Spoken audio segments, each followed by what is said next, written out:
As K-pop continues to dominate global music festivals, attention is now turning to whether Korea can create an iconic event of its own.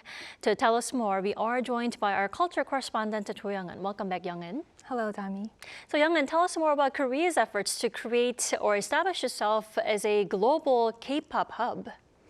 Right, Dami, while millions of fans travel overseas to attend major music festivals, Korea has yet to establish its own signature one. Right. So now with the country's first K-pop music arena nearing completion, officials hope to change that. Take a look. As BLACKPINK headlines Coachella, Stray Kids take over Lollapalooza Chicago, and BTS draws massive crowds in Seoul, K-pop continues to dominate some of the world's biggest stages. But while fans travel the world for major music festivals, Korea has never had a venue designed to bring global fans to the birthplace of K-pop. That is set to change with Seoul Arena, construction now well underway in the capital's Dobong-gu district. Scheduled to open in the first half of next year, South Korea's first large-scale venue dedicated to K-pop music will seat around 18,000 people with a maximum capacity of 28,000. Once completed, Seoul Arena is expected to become more than just a concert venue. It aims to be a global hub for live entertainment, attracting major international events and music fans from around the world. The festival, called Phenomenon, will be held from December 2nd through the 12th next year at Seoul Arena and Kintex in Goyang, Gyeonggi-do Province. Combining the words fan and phenomenon to convey the meaning fan-created phenomenon, the event will include K-pop concerts featuring artists from the rosters of SMYG, JYP, and HYBE, and a fan award ceremony. Simply put, Phenomenon is a large-scale K-culture festival that brings together the strengths of Korea's diverse cultural industries. According to the Cultural Ministry, the event is expected to attract around 520,000 visitors, including 200,000 overseas tourists, generating an estimated 1 trillion won, or 690 million US dollars in economic impact. Our goal is not only to strengthen Korea's cultural industry, but also to bring young people around the world closer together through culture. That's why the 4 major K-pop companies have joined forces for the first time.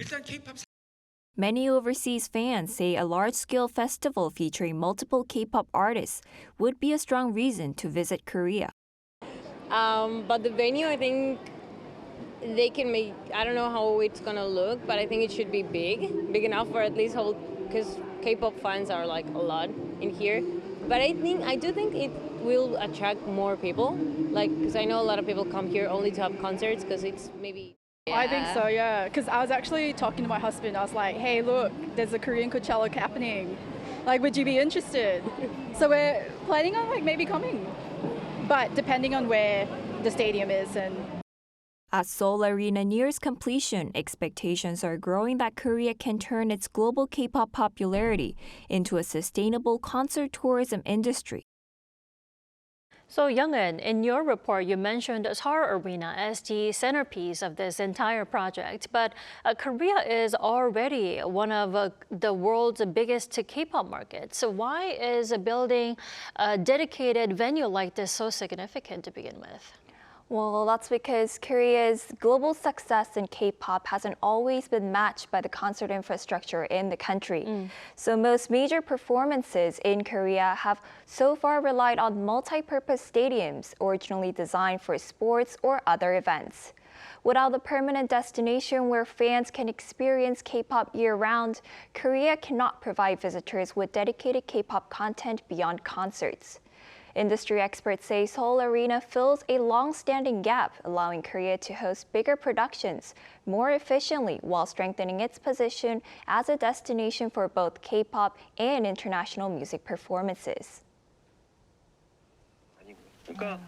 K-pop has built an enormous global fan base, but when those fans actually come to Korea, there's surprisingly little for them to experience. As a result, the economic impact remains quite limited.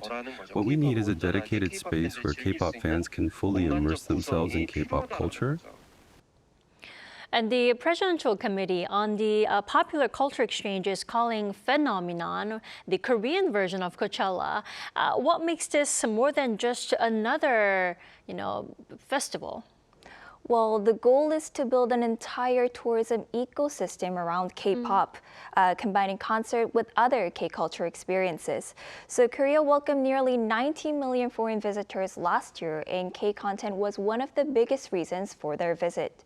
Coachella draws some 250,000 people and pumps more than $700 million into California annually. So such festivals generate economic value not only through ticket sales, but also through nearby local attractions as visitors stay for several days. Moreover, while the K-pop industry has become increasingly fragmented, Phenomenon marks the first time the Big Four agencies have formally come together under a single event. If successful, it would represent a shift from exporting K-pop overseas to bringing global fans to Korea, creating new opportunities for both tourism and cultural industries. Indeed. Young-eun, thank you for the coverage tonight. Thank you.